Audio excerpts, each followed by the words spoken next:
Welcome to Behind the Screen, Swords and Sorcery Edition.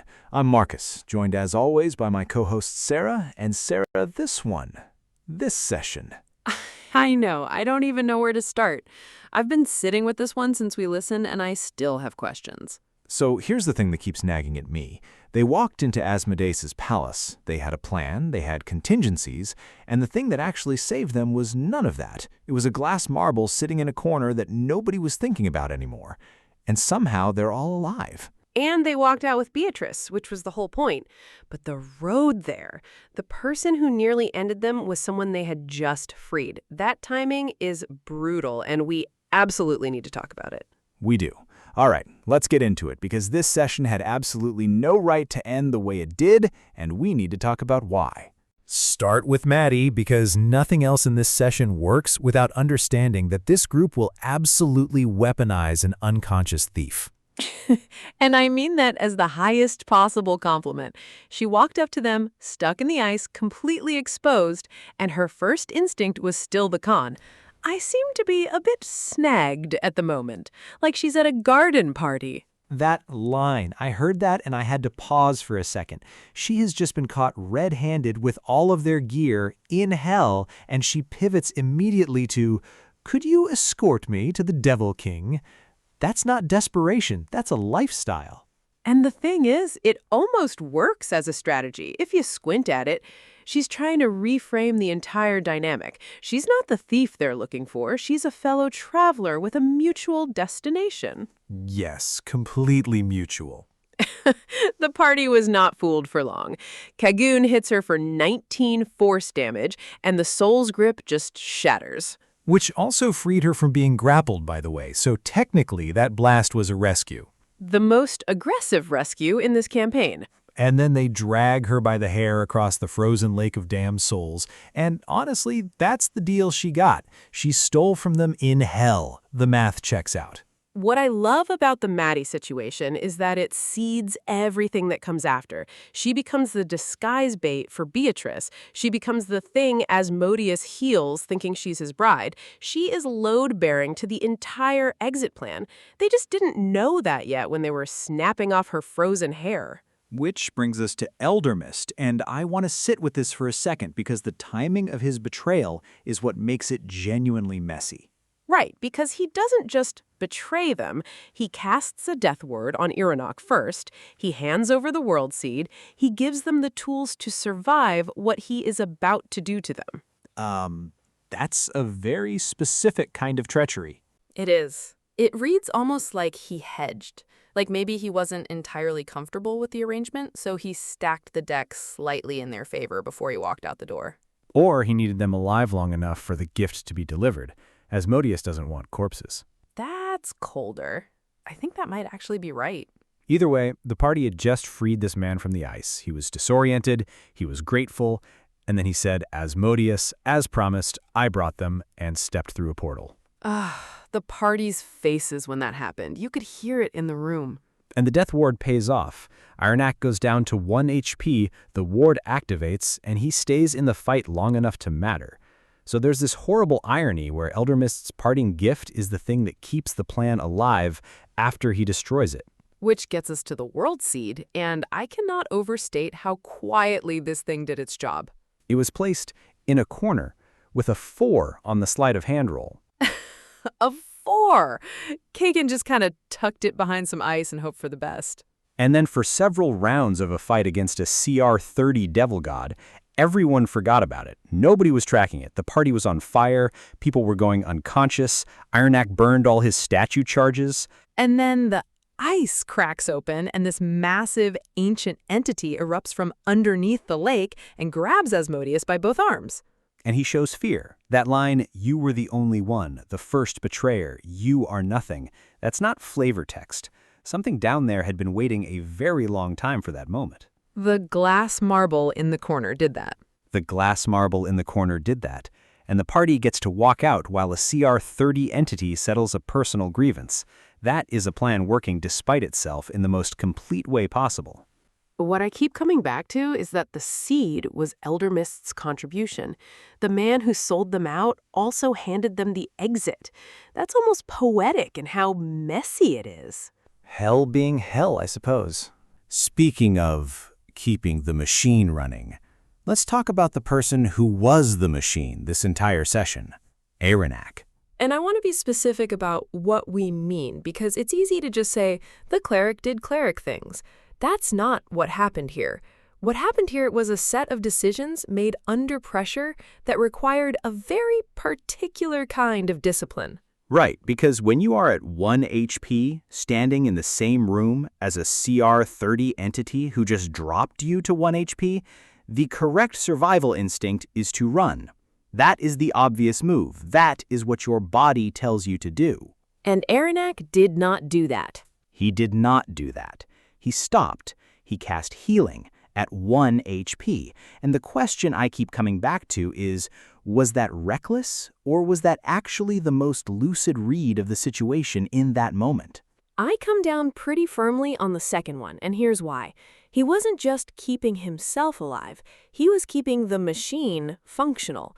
Because if he goes down, the healing stops. Permanently. There is no backup.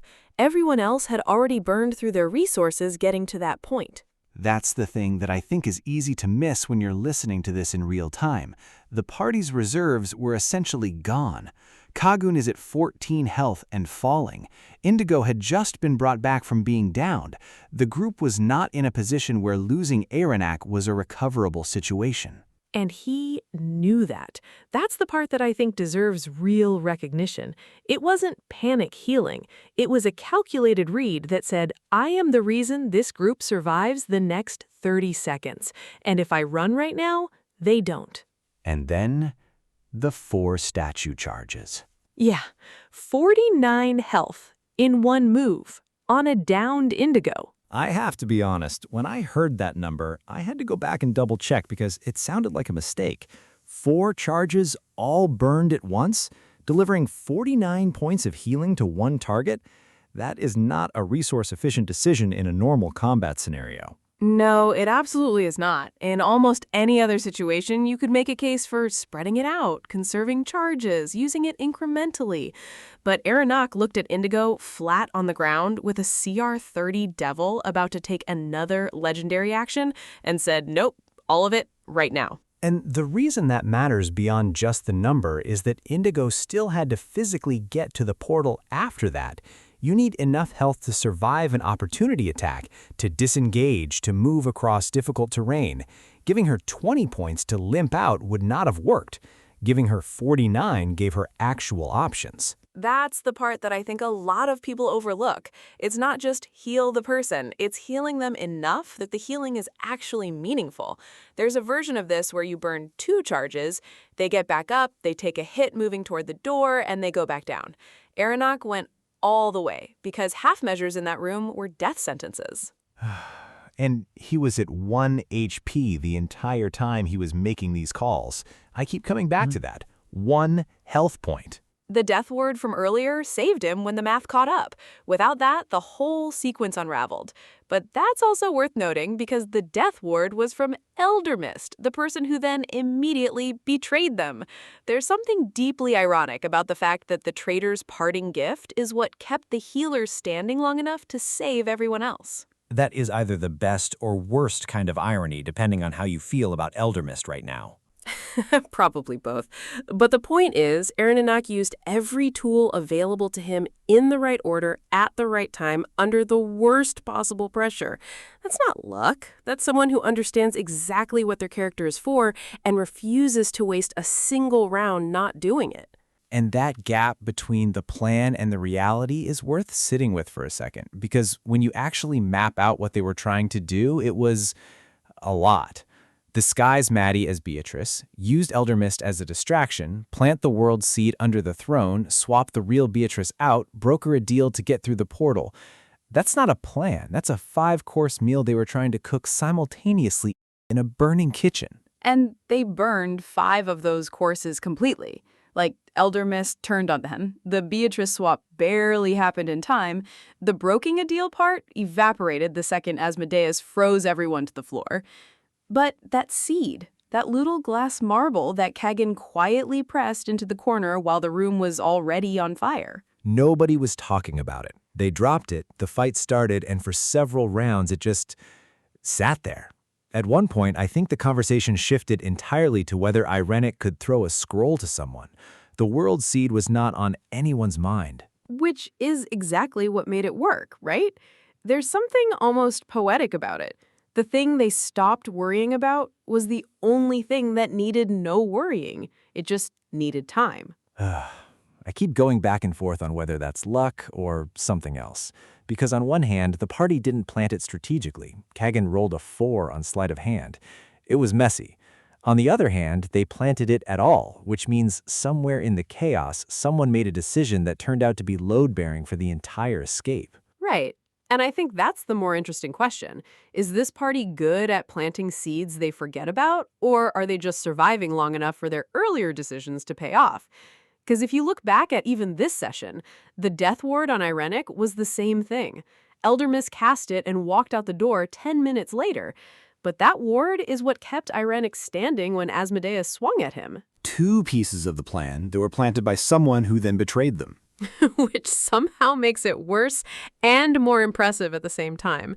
The man literally handed them the keys before slamming the door in their face. And they used both keys. That is either inspired improvisation or the best kind of chaos, where the party survives because the enemy's own pieces moved in their favor. I genuinely can't decide which version of this party I'm watching. Are they players who build in quiet redundancies instinctively, or are they players who are just too stubborn to die? Maybe that distinction doesn't matter as much as we think it does, because in practice, the outcome is the same. They keep finding the exit. It's never the exit they drew on the map, but there's always an exit. And the question for me going forward is whether this party will ever trust that pattern, or if every session they're still going to feel like they're improvising from scratch. And that might actually be the more dangerous version of them. A party that knows they're good at this gets comfortable. A party that always feels like they're barely holding on keeps planting world seeds in corners just in case. So when you zoom out and look at this session as a whole, it's almost a portrait of how this group operates. Maddie sets the table by showing that no NPC is too chaotic to be weaponized. Eldermist breaks everything wide open by being the one person they trusted at exactly the wrong moment. And then Irenic just holds the whole thing together on 1 hit point and a healing statue. That is the pattern with this party, isn't it? The plan collapses and somebody quietly refuses to let it stay collapsed. And the world seed is the punctuation mark on all of it, because nobody was thinking about that crystal anymore. They planted it, Asmodeus showed up, Eldermist betrayed them, the fight went sideways, and somewhere in a corner of that throne room, the forgotten contingency was just waiting. The plan didn't survive contact with the enemy. The thing they stopped tracking did. Which brings me to the question I cannot shake going into next session. Beatrice. She made a deal with Asmodeus once and lost. She watched this party stumble into her prison, get thrown around by a CR 30 god, and somehow drag her out the other side. What does she make of them? Because she could become their most valuable asset in whatever comes next with the dragon and the black trees, or she could be someone who takes one look at the situation and decides her odds are better on her own. Or something the party hasn't even considered yet. She's been inside Asmodeus's court. She knows things about hell that nobody else in their circle knows. I'm not saying she's dangerous to them. I'm saying I genuinely have no read which direction she falls. And that is the most interesting place to leave her. Well, that's all the time we have for today's analysis. Thanks for joining us on Behind the Screen Swords and Sorcery Edition. It has been quite a session. Remember, if a stranger you just freed from a frozen wall hands you a mysterious glass marble and then immediately leaves through a magic door, go ahead and put the marble in the corner anyway. Until next time.